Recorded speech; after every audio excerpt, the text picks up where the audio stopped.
In the early years of World War II, the Pacific Ocean became a proving ground for steel, fire, and human endurance. Fleets clashed across thousands of miles, and the balance of naval power shifted night by night. Among the many ships that fought in this brutal theater, one American light cruiser would earn a reputation so terrifying that enemy sailors believed it defied the limits of human engineering. Her name was USS Helena, and to the Imperial Japanese Navy, she became known simply as Machine Gun. USS Helena, CL-50, was a Brooklyn-class light cruiser commissioned in September 1939, just as the world was sliding toward global war. Designed during an era when naval doctrine emphasized speed, firepower, and armor, Helena carried 15 6-inch guns arranged in 5 triple turrets, an unprecedented concentration of firepower for a light cruiser.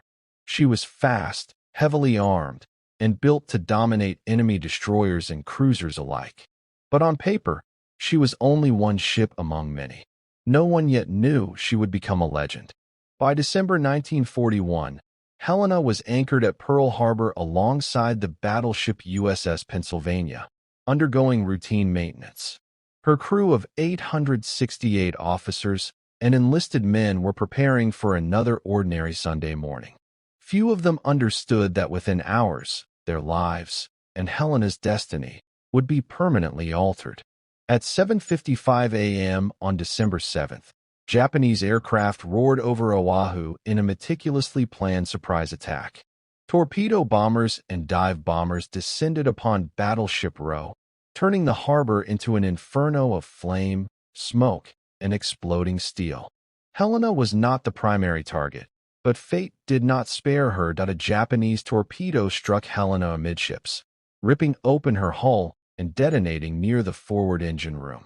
The explosion killed several crewmen instantly and flooded compartments that should have doomed the ship. Many believed Helena would capsize or sink within minutes. Instead, she stubbornly remained afloat. Her watertight compartments held. Damage control teams rushed into smoke-filled passageways, sealing bulkheads and fighting fires under constant threat of secondary explosions. Despite the chaos, Helena's crew returned fire. Her anti-aircraft guns joined the desperate defense of Pearl Harbor, sending streams of tracer rounds into the sky. In those opening moments of America's entry into the war, Helena did not die. She survived. That survival marked a turning point. The ship that should have been lost became something else entirely, a vessel shaped by vengeance and innovation. Following emergency repairs, Helena sailed to the mainland for full reconstruction. It was during this period that she received one of the most important upgrades of the war, the SG Surface Search Radar. This advanced system allowed Helena to detect enemy ships at night or through heavy rain at ranges far beyond human eyesight. At a time when most naval battles were still fought visually, radar transformed Helena into a hunter. By mid-1942, Helena returned to the Pacific, reborn. She was no longer just a cruiser. She was a night-fighting weapon. Her radar could see what others could not. Her fire control systems translated electronic signals into deadly accuracy. And her 6-inch guns, already powerful, were operated with such speed and coordination that enemy sailors struggled to comprehend what they were facing. Japanese reports would later describe Helena's fire as continuous, as if her guns were automatic cannons rather than manually loaded naval artillery. In reality, Helena's gunners had mastered an extraordinary rate of fire, delivering shell after shell with relentless precision. In the darkness of night engagements, her gun flashes appeared like a single unbroken stream of lightning. This reputation would soon be earned in blood. As the war shifted toward the Solomon Islands and the desperate struggle for Guadalcanal, Helena was assigned to Task Force 64, part of the U.S. Navy's effort to halt Japanese reinforcement convoys known as the Tokyo Express. These missions were fought almost entirely at night, in narrow waters where radar advantage meant survival. Helena thrived in this environment. Her radar consistently detected enemy ships before they could be seen, allowing American commanders to strike first. At the Battle of Cape Esperance in October 1942, Helena helped deliver the U.S. Navy's first surface victory against the Imperial Japanese Navy. Her guns hammered enemy cruisers and destroyers, contributing to the sinking of multiple Japanese ships and proving that radar-guided combat could change the course of the war. For Helena's crew, Pearl Harbor was no longer just a memory, it was fuel. Each battle sharpened their skills. Each engagement reinforced the ship's growing legend. Word spread among Japanese sailors. If the night suddenly erupted with impossible volumes of accurate fire, Helena was probably there. By the end of 1942, USS Helena had become one of the most feared American surface combatants in the Pacific. She was fast, lethal, and almost unervingly efficient. Yet even as her reputation grew, the war around Guadalcanal was reaching its most violent and unforgiving phase. And soon, Helena would be tested in a battle so brutal that it would redefine naval warfare forever. By late 1942, the struggle for Guadalcanal had become one of the most savage campaigns in naval history. The island itself was a festering wound, fought over by exhausted Marines and relentless Japanese ground forces. But offshore, an even deadlier contest unfolded almost every night. Whoever controlled the surrounding seas controlled Guadalcanal, and both sides knew it. The Imperial Japanese Navy relied on speed and darkness. Under cover of night, destroyer squadrons raced down the narrow waters later known as Iron Bottom Sound, delivering troops, artillery, and supplies to the island before vanishing before dawn. American sailors called these missions the Tokyo Express. They were fast, unpredictable, and lethal. To stop them, the U.S. Navy needed ships that could fight blind. USS Helena was exactly that ship. With her SG radar humming silently, Helena could see enemy vessels long before they were visible to the naked eye. Contacts appeared as glowing blips on a screen, revealing bearing, range, and speed. While Japanese commanders still relied largely on optics and intuition, Helena's crew fought with information. In night combat, that advantage was everything. On the night of October 11th to 12th, 1942, Helena helped write a new chapter in naval warfare at the Battle of Cape Esperance. As Japanese cruisers and destroyers moved to bombard Henderson Field, Helena's radar detected them first. The American task force maneuvered into position, and when the order to fire came, Helena unleashed a storm. Her gun spoke with terrifying speed. 6-inch shells tore into Japanese vessels, shattering superstructures and igniting fuel and ammunition. The cruiser Furitaka was mortally wounded. A destroyer was obliterated. For the first time in the Pacific War, an American surface force had decisively defeated the Japanese at night. The victory was more than tactical, it was psychological. The myth of Japanese night fighting superiority had been cracked. And at the center of that breakthrough was USS Helena. As the campaign intensified, Helena became a regular presence in the waters around Guadalcanal. She escorted convoys, bombarded shore positions, and hunted Japanese warships with relentless efficiency. Each engagement sharpened her crew's coordination. Radar operators, fire control teams, and gunners worked as a single organism. Detection, targeting, and firing blended into a seamless process measured in seconds. Japanese sailors began to notice something deeply unsettling. When Helena opened fire, there was no pause between salvos. No rhythm. No relief. Shells arrived in such rapid succession that survivors later described it as a single continuous blast. Some genuinely believed the Americans had developed automatic naval cannons. The nickname spread, machine gun. In November 1942, the struggle reached its climax with the First Naval Battle of Guadalcanal, one of the most chaotic and brutal surface engagements ever fought. On the night of November 12th to 13th, American and Japanese ships collided at point-blank range in Iron Bottom Sound. Visibility was near zero. Orders were confused. Ships passed so close that sailors could see enemy faces illuminated by gunfire. Helena plunged directly into the chaos. At close range, her guns hammered Japanese destroyers and cruisers, firing as fast as crews could load. Radar-guided targeting allowed Helena to switch targets instantly, pouring fire into one enemy ship, then snapping to another without hesitation. The night sky was torn apart by muzzle flashes and exploding shells. Despite taking near misses and shrapnel damage, Helena remained operational throughout the fight. Her crew worked furiously to keep guns fed and systems running.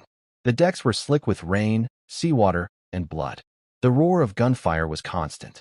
By dawn, Iron Bottom's sound was littered with wrecks. Ships burned. Oil slicks stretched across the water. Both sides had suffered catastrophic losses, but the Japanese bombardment mission had failed. Guadalcanal held. For Helena's crew, the battle cemented their identity. They were no longer just sailors. They were veterans of one of the war's most savage nights. Their ship had survived another trial by fire, and her reputation grew darker and more feared with every engagement. Through the early months of 1943, Helena continued her relentless operations in the Solomon Islands. She intercepted reinforcement runs, shelled enemy positions, and screened larger ships from attack. Japanese commanders learned to dread radar contacts that appeared too early, too accurately. When Helena was present, surprise belonged to the Americans. Yet with every victory came growing danger. Japanese tactics evolved. They relied increasingly on the Type 93 Long Lance torpedo, oxygen-fueled weapons with massive warheads and extraordinary range. Fired in spreads, often unseen, they turned night battles into deadly games of chance. Helena's aggressive style placed her constantly within torpedo range. She fought hard, fast, and close, exactly where the Long Lance was most lethal. By mid-1943, the U.S. Navy planned a new series of operations to isolate Japanese bases in the Central Solomons. One of those targets was the island of Kolumbangara. To stop Japanese reinforcements, American cruisers and destroyers would once again fight in confined waters, at night, against an enemy that had learned from bitter experience. USS Helena sailed into this mission as she always had, confident, deadly, and unyielding. But this time, the darkness held something waiting, and the ship they called Machine Gun was about to face her final test. By July 1943, the war in the Solomon Islands had become a brutal contest of adaptation. The U.S. Navy now possessed superior radar, improved coordination, and growing confidence in night surface actions. The Imperial Japanese Navy, bloodied but unbroken, leaned ever more heavily on its most feared weapon, the Type 93 Long Lance torpedo. Massive, fast, and nearly invisible once launched, it could destroy even the most powerful warships with a single hit. Both sides knew the next encounters would be decisive. On the night of July 5 to 6, 1943, American intelligence detected another Japanese reinforcement run toward Kolumbangara. A U.S. task force was assembled under Rear Admiral Walden Ainsworth, consisting of 3 light cruisers, USS Helena, USS St. Louis, and USS Honolulu, escorted by destroyers. Helena, as always, took a forward position. Her radar was the sharpest. Her crew was among the most experienced in night combat. Shortly after midnight, Helena's radar picked up enemy contacts moving through Kula Gulf. Japanese destroyers, racing south at high speed, had been detected well before they could see the American force. Once again, Helena had done her job. When the order to open fire was given, Helena erupted. Her guns thundered into the darkness, firing with the speed that had earned her fearsome nickname. 6-inch shells slammed into the Japanese destroyer Niizuki, detonating her magazine and tearing the ship apart. Another destroyer was heavily damaged. For a moment, it seemed like a repeat of earlier victories, radar, firepower, and surprise working exactly as intended. But the Japanese had already fired. Unseen spreads of Long Lance torpedoes sliced through the water, running far beyond what American commanders believed possible. At 1:57 a.m., the first torpedo struck Helena on her starboard side. Seconds later, another hit, then a third. The explosions were catastrophic. Helena's thin cruiser armor, never designed to withstand such massive warheads, failed instantly. The blasts tore open her hull, flooded engineering spaces, and knocked out power. Fires erupted. Internal bulkheads buckled. Within minutes, it was clear the damage was fatal. The ship that had survived Pearl Harbor would not survive this night. As Helena began to break apart, her captain gave the order to abandon ship. In the darkness, With ammunition still cooking off and the threat of additional torpedoes looming, sailors leapt into the water. Some were blown clear by the explosions. Others climbed down cargo nets or slid from the listing deck. At approximately 2:03 a.m., less than 10 minutes after the first torpedo hit, USS Helena sank. She broke in two and disappeared beneath the surface of Kula Gulf, taking 168 crewmen with her. For the survivors, the ordeal was only beginning. Hundreds of sailors were left floating in the dark, clinging to life rafts, debris, or each other. The waters were infested with sharks. Japanese forces still controlled nearby islands. Dawn would expose them to air attack. Many were wounded, burned, or exhausted. Yet discipline and courage endured. Small groups organized themselves in the water. Officers and petty officers took charge, redistributing flotation, calming the panicked, and keeping morale alive. They sang. They prayed. They encouraged one another to stay awake, to keep moving, to survive just a little longer. Over the next several days, American destroyers returned under cover of darkness to search for survivors. Navigating enemy-controlled waters, they plucked men from the sea and from hostile shorelines where survivors had swum for miles. In total, more than 700 of Helena's crew were rescued. It was one of the most remarkable survival stories of the Pacific War. The loss of USS Helena was a shock to the U.S. Navy. She had been one of its most effective surface combatants, a symbol of how technology and training could overcome long-standing disadvantages. Her destruction forced hard lessons. Tactics changed. Radar doctrine evolved. Greater caution was exercised in torpedo waters. In depth, Helena continued to shape the war. Decades passed. The Pacific grew quiet. Iron Bottom Sound earned its name as dozens of wrecks settled into the depths, silent witnesses to a forgotten fury. Helena's resting place remained unknown, her final moments preserved only in survivor accounts and battle reports. In 2018, more than 75 years after her sinking, a research team led by Paul Allen discovered the wreck of USS Helena resting 2,800 feet below the surface near the Solomon Islands. The ship lay broken but unmistakable, her bow and stern separated by the violence of the torpedo strikes. The guns that had once lit up the night pointed silently into the darkness. For historians, the discovery closed a chapter. For families, it was a long-delayed moment of connection. For the Navy, it was a reminder. USS Helena was not just a cruiser. She was proof that innovation could turn the tide of war. That ordinary sailors, given the tools and training to fight, could achieve extraordinary things. That even in defeat, courage and sacrifice could echo across generations. They called her machine gun because her fire never seemed to stop. But what truly made USS Helena legendary was not the speed of her guns. It was the resolve of the men who served aboard her, fought in the dark, and refused to surrender, even as the sea closed in. That is why her story endures.